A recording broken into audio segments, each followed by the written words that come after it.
They've bragged about it. They are fighting tooth and nail to stop us from preventing a tax increase. Democrats also made it clear they want open borders, and they sure don't want the provisions of this bill, as Chairman Green and Chairman Jordan talked about, that will give our Border Patrol agents the tools they've been asking for years to finally have the technology to be able to compete with the drug cartels and have better tools than the cartels of Mexico have to secure our border, to complete construction of the wall, to deport criminals who came to America to harm our citizens. And President Trump is finally following through on that promise to secure our border, but he needs more tools to do it. Something we also ran on was producing more energy in America. And this bill reverses the Biden era policies that shut off American energy, making our country more dependent on hostile nations, giving Putin billions of dollars a month more to fund his war in Ukraine by shutting American energy off. This bill opens it back up again. It generates more money. It generates opportunity for families. It generates higher wages for hardworking taxpayers. It will generate real economic growth to lower inflation, to lower costs at the grocery store, to lower interest rates. All the things that 77 million voters gave us a mandate to go deliver on. I know we've got a few final issues to resolve, but as President Trump said today, it's time to stop the talking and we need action. We need to deliver for those families who have been waiting way too long for the results that are in this one big beautiful bill. A lot of great policies to deliver for those families is just waiting. We're going to deliver this week. We're going to bring the bill. Failure absolutely is not an option. We've got to get this done. And the man leading that charge here in the House, who President Trump had some great words about, is our Speaker, Mike Johnson. Thank you, Leader. Thanks to all these great leaders standing behind me. I tell you what, we're in a very good mood this morning. We had an epic time on the Hill. I don't think there's ever been a time when I've been more proud to be a Republican, to be an American.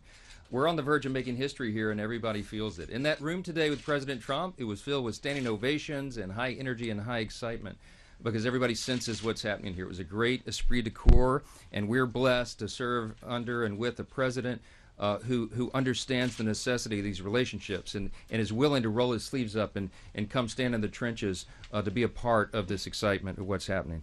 From the outset of the budget reconciliation process, we have sought to enact President Trump's full agenda, not just parts of it. And that's why we call it the one big beautiful bill, because really everything is sandwiched into this. The American people were sick of wasteful spending and high inflation and open borders and weakness on the world stage. And you know what we're working towards right now? The opposite of all those things. President Trump has used his executive authority in historic ways to stop much of the bleeding. But Congress has a role and a responsibility to step in at this stage to stitch up and mend those wounds for good. And that's what this legislation is about. We cannot leave the American people waiting or wanting. The one big beautiful bill enshrines into law and funds President Trump's promises. There's a lot of them because we had to make them. Because after the last 4 years, everything was an absolute disaster. So he's promised to cut wasteful spending and save taxpayers' money. Check. That's what we're doing. Make permanent historic tax cuts and prevent the largest tax hike in U.S. history. Check. That's what we're doing. Invest in our national defense and homeland security in a fiscally responsible manner. That too. Reestablish American energy dominance. And basically restore common sense to the government. That's what the American people elected him to do. This bill does all that and so much more. And as a reminder, we're right on schedule. Our House Budget Resolution gave instructions to 11 separate committees in the House to write their portions of the Budget Reconciliation Bill, and they did it right on target. Every instructed committee exceeded those targets, in fact, that they were given through our resolution. That means the committees that were told to spend have spent less, and the committees that were told to save actually found more savings than they were targeting. And the bill delivered more than $1.5 trillion in savings mandated by the budget resolution. That is historic. There's never been anything like it before. And we're proud to deliver it. This is a whole of Congress response to a whole of government problem. And the results of all this work for over a year has now come to fruition. Every House Republican has engaged in the process. The White House has been involved, as you saw most recently within the last hour. The Senate has been involved. Constituent groups from around the country made their voices heard. And that's why, as the whip said, nearly 1 1,000 organizations have issued enthusiastic public endorsements about this legislation. I don't think there's ever been anything like that. No legislation has ever garnered that much support. It's really something. And we never promised it'd be easy. We never thought this was going to be an effortless process, because when you're doing this much in a bill this large and complicated and comprehensive, there's a lot of opinions in the room. We respect that in the Republican Party. We're people of deep principle and settled philosophy, and you're going to get differences of opinion when you work through these things. That's part of it. We welcome it. Nothing in Congress is ever easy, especially when you have small margins. But we are going to land this plane and deliver this, and we're proud what we've accomplished together. Every member of the conference can be proud of this legislation in the end. It's truly a nation-shaping piece of legislation. You heard some of the highlights here. Let me just give you a couple of things that haven't been mentioned yet, or can't be mentioned enough. Some of the big conservative wins in the bill that are common sense wins for the American people. Putting Americans first. I love what Chairman Jordan said. This is really simple. We're delivering. We're doing what we said we were going to do. When you talk about putting Americans first, we're making the largest investment in border security in over a generation, providing nearly $150 billion to secure our border and deport illegal aliens. We are cracking down on illegal aliens receiving Medicaid, Medicare, SNAP, and tax benefits that are intended for the citizens of this country. We're shifting the cost of adjudication in the immigration system from the American taxpayer to the aliens themselves. And we're imposing a fee on remittance payments to foreign countries by illegal aliens. Second category, providing historic tax relief. We're going to eliminate taxes on tips and overtime and provide tax relief for seniors on Social Security. We're going to eliminate taxes on auto loan interest if that car is made in the U.S., lowering the cost of borrowing for America's farmers and providing tax relief for job creators. Another category, bringing back common sense. I mean, that's the continuing theme here that we all talk about. We're repealing and rolling back over $500 billion in funding for the radical Green New Deal policies from Biden's so-called Inflation Reduction Act. We call it the Inflation Act. We're ending Biden's war on American energy. We're banning Medicaid dollars from going to transgender surgeries for minors. We're canceling Biden's student loan repayment program. We're increasing university endowment tax for these big woke institutions. We're revoking tax exempt status for nonprofits that materially support terrorism. We're doubling the jail time for leaks of confidential taxpayer information. We're eliminating big businesses' ability to engage in woke PR campaigns to facilitate refundability for green energy projects. We're incentivizing federal workforce to be at-will employees, and we're repealing Biden's disastrous EV mandate.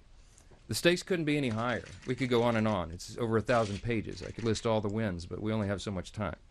Despite the overwhelming popularity of so many of these provisions in this bill, the guys on the other side of the congressional Democrats have refused to engage with us in this process at all. They're not going to vote for anything that I just listed for you. And make no mistake about it. This week they're going to vote for. They're going to vote for the largest increase in taxes in American history. They're going to vote against border security, against American energy dominance, and against broadly popular policies such as work requirements to shore up Medicaid. President Trump's One Big Beautiful Bill is going to require one big beautiful vote. And this is our shot. Best chance. This is our best chance that we'll ever have in our lifetimes, in any of us, in any of our lifetimes, to deliver on the mandate handed down by so many Americans. 77 million Americans voted for President Trump, more than that. And in fact, it's exactly what Republicans were sent to Washington to accomplish, as Chairman Jordan said. By passing this legislation, wages will increase as much as $11,600. Take-home pay for the typical American family with 2 kids will increase by $13,300 a year. As many as 4.2 million full-time equivalent jobs will be created because of this legislation. But if we fail, here's the alternative. Here's what the Democrats are going to vote for. Every American citizen seeing a 22% tax hike. 26 million businesses would see a tax increase to 43%. We'd lose nearly 6 million jobs in the economy and about $1 trillion in GDP by some estimates. The Border Patrol and ICE would lack the resources to detain and deport criminal illegal aliens, and 1.4 million illegals would continue to receive taxpayer funding of health care. Look, we could go on and on this morning about finishing the border wall and accomplishing all these things that we've talked about, but I'm just end it here and tell you that failure is simply not an option. We have to get this done. I told President Trump on the campaign trail that I believed he could be the most consequential president of the modern era and arguably maybe one of the most in all of U.S. history, maybe top 2 or 3. I think this is the way we deliver that. And by extension, that means that this Congress can be one of the most consequential in history. We do not take that lightly. And despite the challenges and the nonstop media criticism and the historically small House majority, we are right on track to deliver, and that's what you'll see this House do this week. Now, we're not going to take a lot of questions this morning because we've already done a ton of media with you in the halls. The president gave you a lot, we gave you a lot. What we're leaving to do right now is gather up the small subgroups in the House Republican Conference and tie up the remaining loose ends. I'm very confident that we'll be able to do that. There's a great esprit de corps in the room this morning because everybody knows what's at stake. All the things we've talked about here this morning, we are going to get this done. So this is a rare thing. I'm going to say hold the questions and let me go get back to work so we can finish this thing up. Okay? Thanks for being here this morning. Thank you. Mr. Speaker. Leadership, it's a requirement to take questions in this room, gentlemen.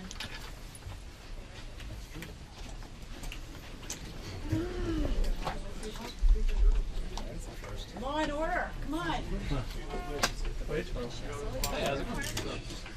That was amazing.